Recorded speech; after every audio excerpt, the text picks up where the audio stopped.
For most of us Christians, the New Testament is more than enough evidence for not just the birth, the life, the teachings, but especially the crucifixion of Jesus and obviously the resurrection. But I don't think we often know, or let alone read, what other historical evidence there is for this event. So I'd like to remind us of them. We have a first century Jewish account. This is from Josephus. This is around the apostolic age, first century.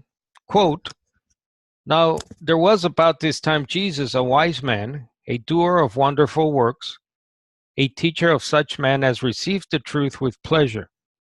He drew over to him both many of the Jews and many of the Gentiles. He was the Christ. And when Pilate, at the suggestion of the principal man amongst us, that is, his fellow Jews, Josephus was a Jew, had condemned him to the cross, those that loved him at the first did not forsake him, for he appeared to them alive again the third day, as the divine prophets had foretold. And the tribe of Christians, so named from him, are not extinct at this day." Now, if you go online or if you read commentaries, there's a lot of disputation, a lot of argumentation about obviously this quote, as there is, by the way, about the New Testament itself. As we know, there's a movement to disprove even that Jesus existed, that he was a historical person. But, I mean, you can check for yourself, make your mind up about this, but the evidence points that this is legitimate. It just happens to be talking about a figure that is surrounded by controversy, no matter who writes it or when it was written. So, but if that's not enough, let's look at the Greco-Roman writers of the first and second centuries. We have Tacitus, a Roman writer. Quote, "Christians derived their name from a man called Christ, who, during the reign of the Emperor Tiberius, had been executed by sentence of the procurator Pontius Pilate. The deadly superstition, thus checked for the moment, broke out afresh not only in Judea, the first source of the evil, but also in the city of Rome, where all things hideous and shameful from every part of the world meet and become popular." So as you can see, this is rather a biased historical record of Jews as a whole, and the area of Palestine, because it was such a problem for the Roman Empire, almost constant war and so on. Eventually they had to destroy the Jewish temple and kill, at least some historical sources put it at 1 million Jews. So it was like a Holocaust of that day. But despite the bias of Tacitus towards the Jews, his hatred almost towards the area itself, you can sort of see here that there is some historical information that we can glean from this. Here's Lucian of Samosata, actually around earlier period, 2nd century, maybe 1st. He wrote, "The one whom they still worship today, the man in Palestine who was crucified."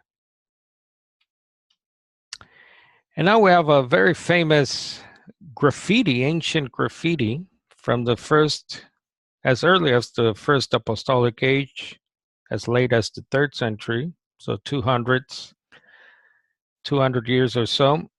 And this is called the worship of someone's god. Alexamenos is the inscription there.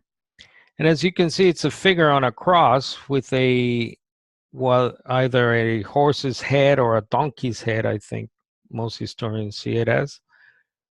But the point is that this records an interesting archaeological evidence of the crucifixion of someone who is hated by many Greco-Roman people of the time.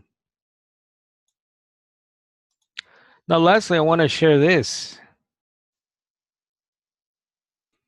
I don't think this is brought out much in reference to historical evidence, but it's called the Nazareth inscription, and you can do a research on this online. But as far as I can tell, it has not been disproven. Now, this is a slab, a typical archaeological Greco-Roman slab with an inscription. And as you can see there, it's an edict of Caesar regarding the penalty that will come upon you if you either, as it says there, in the number 5, line 5, whether a person destroys or extracts, takes out, exhumes, or moves any burial place. He goes on to say that anyone who is caught doing this, it says in line 11, you are absolutely not to allow anyone to move those who have been entombed. But if someone does, I wish that violator to suffer capital punishment under the title of tomb breaker. Now, this is very interesting because it was found in Palestine.